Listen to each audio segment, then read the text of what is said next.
నాన్న నేను వెళ్తున్నా. గోవిందా గోవిందా గోవిందా అయ్యా. గోవిందా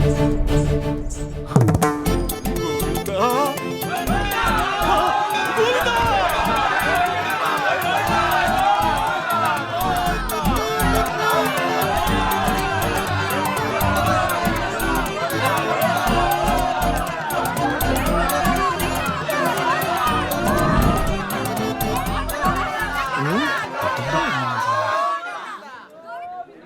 అయినా అలా పరిగెత్తావేంట్రా?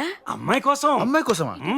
ఏమండి, పవిత్రమైన గుళ్ళో నా కొడుకు మీద అపవిత్రమైన నిందలు వేయకండి. కాదని చెప్పాను వాడిని. నేనంటున్నాను కదా, వాడు అలాంటి వాడు కాదు. ఆ, చూసావా, తల్లి కళ్ళు సదా పిల్లల మీద ఉంటాయి.